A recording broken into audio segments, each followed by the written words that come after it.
ഹിന്ദ് ദേശ് K നിവാസി എന്ന് പറഞ്ഞിട്ടുള്ള ഒരു കവിതയുടെ 4 വരികളാണ് നമ്മുടെ പാഠപുസ്തകത്തിൽ ആദ്യം തന്നെ കൊടുത്തിരിക്കുന്നത്. നമുക്കത് നോക്കാം. ഹിന്ദ് ദേശ് കെ നിവാസി സബി ജൻ ഏക് ഹേ, രംഗ് രൂപ വേഷ് ഭാഷ ചാഹെ അനേക് ഹേ.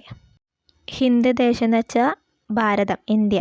നിവാസി താമസിക്കുന്നവർ, അപ്പോൾ ഭാരതത്തിലെ താമസക്കാരാരാണ്? ഭാരതീയർ, ഇന്ത്യക്കാർ. സബി ജൻ ഏക് ഹേ, എല്ലാ ജനങ്ങളും ഒന്നാണ്. രംഗ് രൂപ വേഷ് ഭാഷ, അവരുടെ രംഗ് നിറം, രൂപം, വേഷം, ഭാഷ ഇതെല്ലാം എന്താണ്? വ്യത്യസ്തമാണ്. ചാഹെ അനേക് ഹേ, വ്യത്യസ്തമായിരുന്നാലും അവരെല്ലാവരും ഒന്നാണ് എന്നാണ് ഈ 4 വരിയിൽ പറയുന്നത്. ഹിന്ദ് ദേശ് കെ നിവാസി സബി ജൻ ഏക് ഹേ.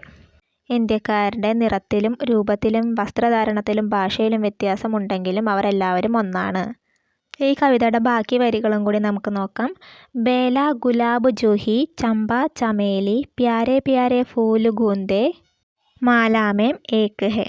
വിവിധ തരം പൂക്കൾ ബേല, ഗുലാബ്, ജൂഹി, ചമ്പ, ചമേലി എന്നിവ കോർത്തൊരു മാലയാക്കുമ്പോൾ ആ മാലയുടെ ഭംഗി കൂടുന്നു. അതുപോലെ ഇന്ത്യക്കാർ ഭാഷയിലും വസ്ത്രധാരണത്തിലും വ്യത്യസ്തരാണെങ്കിലും അവർ ഒരുമിച്ച് ചേരുമ്പോഴാണ് നമ്മുടെ രാജ്യത്തിൻ്റെ ഐക്യവും ശോഭയും വർദ്ധിക്കുന്നത്. കോയൽ കി കൂഗ് ന്യാരി പപീഹേ കി ഢേർ പ്യാരി ഗാ രഹി തരാന ബുൾബുൾ രാഗ് മഗർ ഏക് ഹേ.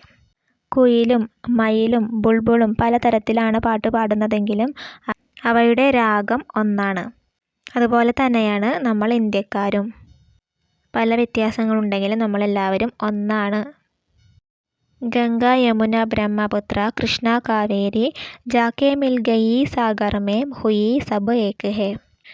ഗംഗയും യമുനയും ബ്രഹ്മപുത്രയും കൃഷ്ണയും കാവേരിയും ഒക്കെ വ്യത്യസ്ത ദിശകളിൽ ഒഴുകുന്ന അവയെല്ലാം ഒന്നു ചേരുന്നു, കടലിൽ വെച്ച് ഒന്നു ചേരുന്നു. അതുപോലെ തന്നെ ഇന്ത്യക്കാരെല്ലാവരും ഒന്നാണ് എന്ന സന്ദേശമാണ് കവി ഈ വരികളിലൂടെ നൽകുന്നത്. ധർമ്മ ഹേ അനേക് ജിൻക സാർ വഹി ഹേ പന്ത് ഹേ നിരാലെ സബ്കി മൻസിൽ തോ ഏക് ഹേ. അനേകം ധർമ്മങ്ങൾ, മതങ്ങൾ ഉണ്ടായാലും അവയുടെയൊക്കെ ലക്ഷ്യം ഒന്ന് തന്നെയാണ്. പല മതവിഭാഗങ്ങളുണ്ടെങ്കിലും അവരെല്ലാം ഐക്യത്തോടു കൂടിയാണ് ഇന്ത്യയിൽ താമസിക്കുന്നത്.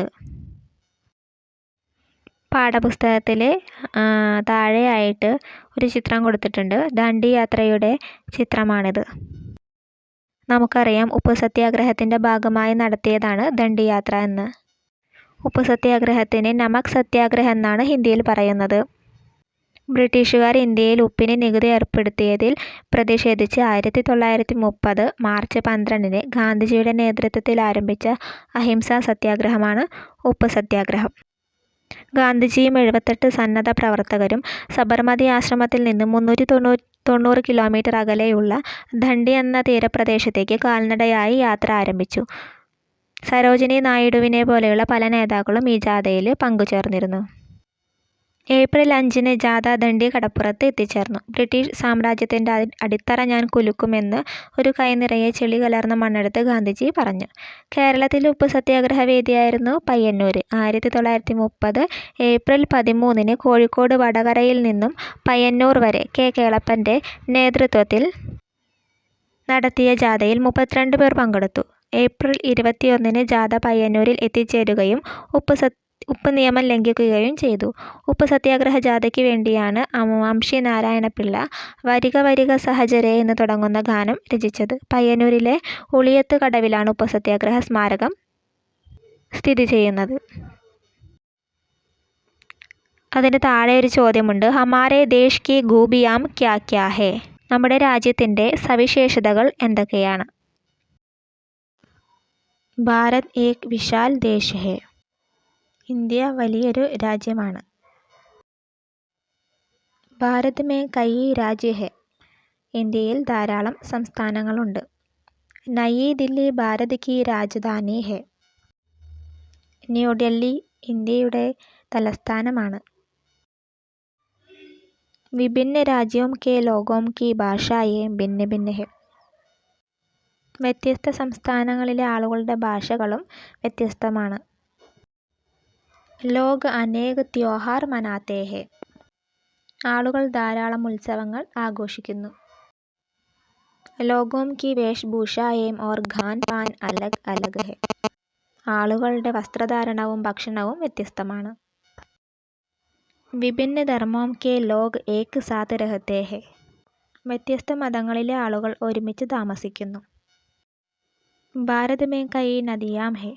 ഇന്ത്യയിൽ ധാരാളം നദികളുണ്ട്. ഹരേ ഭരേ ജംഗൽ ഹെ. പച്ചപ്പ് നിറഞ്ഞ കാടുകളുണ്ട്. അനേകതാ മേം ഏകത ഭാരത് കി സംസ്കൃതി കാ ആധാർ ഹെ. നാനാത്വത്തിൽ ഏകത്വമാണ് ഭാരതത്തിൻ്റെ സംസ്കാരത്തിൻ്റെ അടിസ്ഥാനം. ഇനി നമുക്ക് കവിത നോക്കാം. ജഗ്മഗ് താര. താര എന്ന് വെച്ചാൽ നക്ഷത്രം. ജഗ്മഗ് എന്ന് വെച്ചാൽ മിന്നിത്തിളങ്ങുന്ന നക്ഷത്രം. ആദ്യത്തെ 2 വരി നോക്കാം. ദേശ് ഹമാര ദേശ് ഹമാര ചമക്കേ ജയ്സേ ജഗ്മഗ് താര. ദേശ് എന്ന് വെച്ചാൽ രാജ്യം. ഹമാര നമ്മുടെ. ഹമാര ദേശ് നമ്മുടെ രാജ്യം. ചമക്കേ ജയ്സേ ജഗ്മഗ് താര. ജഗ്മഗ് താര എന്ന് വെച്ചാൽ മിന്നിത്തിളങ്ങുന്ന നക്ഷത്രം. ചമക്ന എന്ന് വെച്ചാൽ ശോഭിക്കുക. നമ്മുടെ രാജ്യം മിന്നിത്തിളങ്ങുന്ന നക്ഷത്രം പോലെ ശോഭിക്കുന്നു. ദേശ് ഹമാര സത്യ അഹിംസക രഘ്വാര.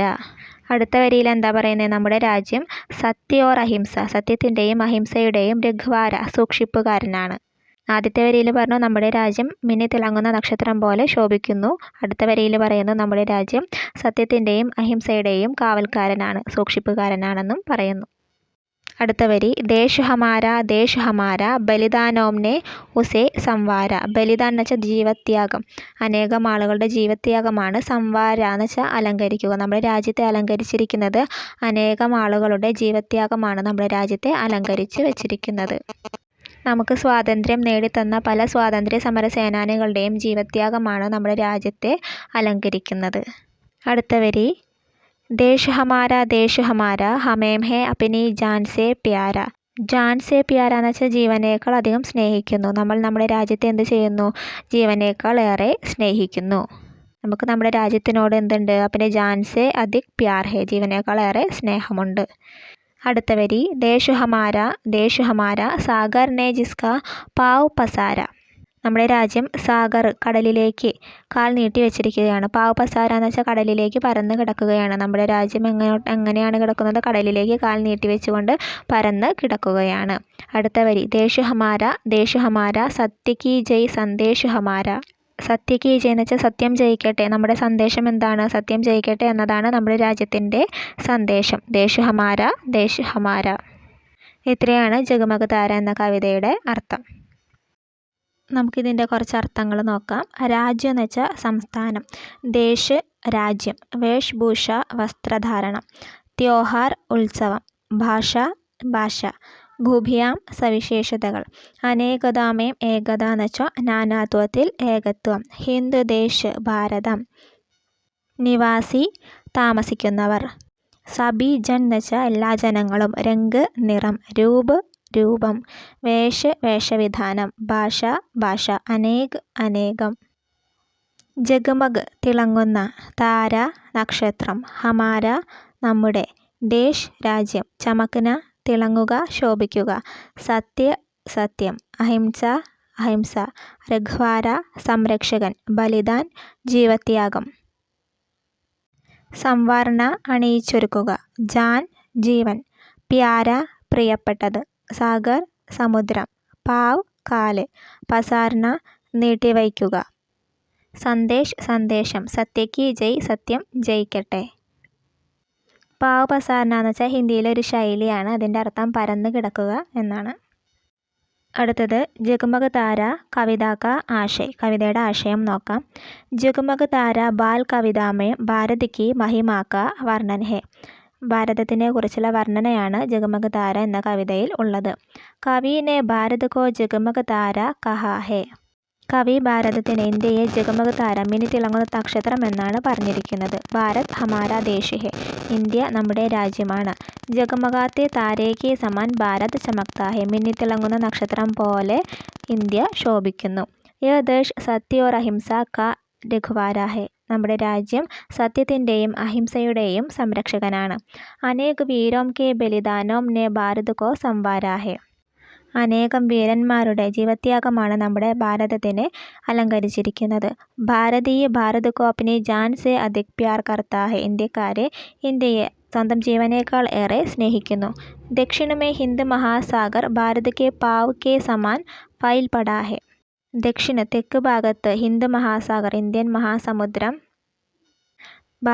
ഇന്ത്യയുടെ കാല് പോലെ പരന്നു കിടക്കുന്നു. ഇൻ ഖൂബിയോം സെ ഭാരത് പൂരി ദുനിയാ മേ താരെ കെ സമാൻ ജഗ്മഗ് രഹാ ഹെ. ഈ സവിശേഷതകൾ കൊണ്ട് തന്നെ ഭാരതം ലോകം മുഴുവൻ ഒരു നക്ഷത്രം പോലെ, മിന്നിത്തിളങ്ങുന്ന നക്ഷത്രം പോലെ ശോഭിച്ചുകൊണ്ടിരിക്കുന്നു. പാഠപുസ്തകത്തിലെ ഒരു പ്രവർത്തനം നോക്കാം. ചമക്കെ ജയ്സെ ജഗ്മഗ് താര, മിന്നിത്തിളങ്ങുന്ന നക്ഷത്രം പോലെ ശോഭിക്കുന്നു. സെ ക്യാ മത്ലബ് ഹെ, അതുകൊണ്ട് എന്താണ് അർത്ഥമാക്കുന്നത്? ഉത്തരം നോക്കാം. ഭാരത് കൃഷി, വിജ്ഞാൻ, കല, സാഹിത്യ ആദി കയി ക്ഷേത്രവും മേം ആഗേ ഹെ. ഭാരതം കൃഷിയിലും സയൻസിലും കലയിലും സാഹിത്യത്തിലുമൊക്കെ എല്ലാ മേഖലയിലും മുന്നിലാണ്. മറ്റുള്ള രാജ്യങ്ങളുടെ പോലെ തന്നെ എല്ലാ മേഖലയിലും മുന്നിൽ തന്നെയാണ്. ഇസിലിയെ ഭാരത് കോ ജഗ്മഗാത്ത താര കഹാ ഹെ, അതുകൊണ്ട് തന്നെയാണ് ഇന്ത്യയെ മിന്നിത്തിളങ്ങുന്ന നക്ഷത്രമെന്ന് വിശേഷിപ്പിച്ചിരിക്കുന്നത്. അതിന് താഴെ ഭാരത് കിൻ കിൻ ക്ഷേത്രമേ ജഗ്മഗ് രഹാ ഹെ, ഭാരതം ഏതൊക്കെ മേഖലകളിലാണ് മിന്നിത്തിളങ്ങിക്കൊണ്ടിരിക്കുന്നത് എന്നൊരു ചോദ്യമുണ്ട്. ആദ്യത്തെ ബോക്സിൽ ജഗ്മഗ് താര എന്ന് എഴുതിയിട്ടുണ്ട്. ഇനി ഏതൊക്കെ മേഖലകളിലാണെന്ന് താഴെ കൊടുക്കണം. വിജ്ഞാൻ എന്നവർ ഒരു ഉത്തരം കൊടുത്തിട്ടുണ്ട്. വിജ്ഞാൻ എന്ന് വെച്ചാൽ സയൻസ്. പിന്നെ വേറെ ഏതൊക്കെ മേഖലകളിലാണ് ഇന്ത്യ ശോഭിക്കുന്നത് എന്ന് നമ്മളോട് എഴുതാനാണ് പറഞ്ഞിരിക്കുന്നത്. കല നമുക്ക് എഴുതാം. കലയിൽ, പിന്നെ സാഹിത്യം, സാഹിത്യരംഗത്ത്, പിന്നെ ഖേൽകൂദ് സ്പോർട്സ്, ഈ മേഖലയിലെല്ലാം തന്നെ ഇന്ത്യ തിളങ്ങിക്കൊണ്ടിരിക്കുകയാണ്.